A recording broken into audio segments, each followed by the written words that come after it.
আত্মসহায়ক গোটৰ মহিলাসকলৰ বাবে ভাল খবৰ কিয়নো এইকেইটা ভুল কৰিলে আপোনাৰ ফৰ্মটো ৰিজেক্ট হৈ যাব। আপোনালোকে এতিয়া সম্পূৰ্ণকৈ জানি লওক নতুন নিয়মত আপোনাৰ ফৰ্মটো ফিল আপ কৰিব লাগিব।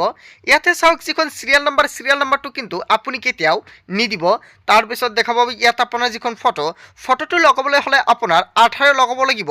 যদি আপুনি ষ্টাম্প ব্যৱহাৰ কৰে তেনে ক্ষেত্ৰত কিন্তু আপোনাৰ এইখন ৰিজেক্ট হৈ যাব।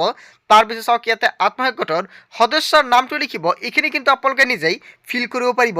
তাৰপিছত ইয়াতে আত্মসহায়ক গোটৰ নামটো লিখিব। তাৰপিছত যিখন SAGMIS কোড সেইখন কিন্তু যদি আপোনাৰ গোটটো ৰেজিষ্ট্ৰেশ্যন কৰা আছে তেন্তে কিন্তু আপোনাৰ এখন কোড দিয়া থাকে, সেইখন কোডটো বহাই দিব। চ' বন্ধু বান্ধৱীসকল বহুতৰে কিন্তু এটা প্ৰশ্ন আছে, যদি আপুনি এছামিছত ফৰ্মটো ফিল কৰিছে তেনে ক্ষেত্ৰত কোনো অসুবিধা হ'ব নেকি? হয় বন্ধু বান্ধৱীসকল, যদি আপোনালোকে পাৰে তেনে ক্ষেত্ৰত কিন্তু কেপিটেল লেটাৰো লিখিব আৰু আপোনালোকৰ ইংলিছত কিন্তু ফৰ্মটো ফিল কৰিব, যাতে আপোনালোকে অসমীয়াত ফিল নকৰে। যদি আপোনালোকে অসমীয়াত ফিল কৰিছে তথাপি কোনো অসুবিধা নাই, কিন্তু আপোনালোকে বেছিভাগ ইংলিছত লিখিবলৈ চেষ্টা কৰিব আৰু সকলোখিনি লেটাৰ আপুনি কেপিটেল লেটাৰত লিখিব।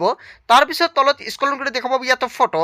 আপোনাৰ ফটোটো সম্পূৰ্ণকৈ ভালদৰে লগাব লাগিব। আপুনি যেতিয়া আত্মসহায়ক গোটৰ সদস্যসকলে যেতিয়া গছপুলি ৰোপণ কৰিছিলে, ৰোপণ কৰাৰ সময়ত যিখন ফটো আপলোড কৰিছিলে চেম টু চেম সেইখন ফটো এতিয়া আপোনালোকৰ আকৌ শ্বুট কৰিব লাগিব আৰু ফটোটো ইয়াতে আপোনাৰ যিখন দুটা বক্স দেখা পাইছে সেইখন বক্স দুটাত বহাই দিব লাগিব।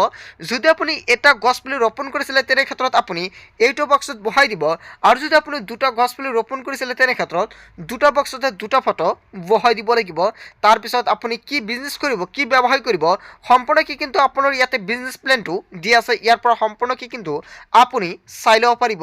চ' বন্ধু বান্ধৱীসকল, আপোনালোকে নিশ্চয় জানিলে আপোনাৰ আত্মসহায়ক গোটৰ মহিলাসকলৰ বাবে ফৰ্মটো কেনেকুৱাকৈ ফিল কৰিব। লগতে এটা ডাঙৰ খবৰ মুকলি হৈছে, যদি আপুনি আত্মসহায়ক গোটৰ ফৰ্মটো জমা দিবলৈ যায় আপোনাৰ যদি কোনো ধৰণৰ টকা খোজে তেনে ক্ষেত্ৰত নিশ্চয় আপুনি কমেণ্ট কৰিব।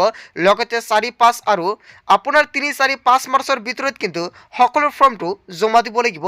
চ' বন্ধু বান্ধৱীসকল, যদি আপোনালোকে নাজানে সম্পূৰ্ণকৈ আপুনি ফৰ্মটো কেনেকুৱাকৈ ফিল কৰিব নিশ্চয় আপুনি কমেণ্ট কৰিব।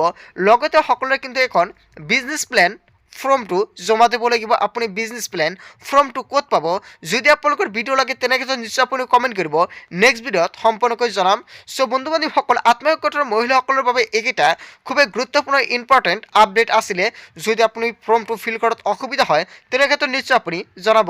চ' বন্ধু বান্ধৱীসকল, আজিৰ মূল ভিডিঅ'খনত আপোনালোকক এইখিনি সৰু এটা ইনফৰ্মেশ্যন দিবলগীয়া আছিলে। ভিডিঅ'টি ভাল লাগিলে লাইক কমেণ্ট শ্বেয়াৰ কৰিব, আৰু যদি এতিয়ালৈকে চেনেলটি ছাবস্ক্ৰাইব কৰা নাই তেন্তে এনেকুৱাকৈ নতুন নতুন ইনফৰ্মেটিভ তথা হেল্পফুল ভিডিঅ' পাবলৈ হ'লে চেনেলটি ছাবস্ক্ৰাইব কৰিবলৈ নাপাহৰিব।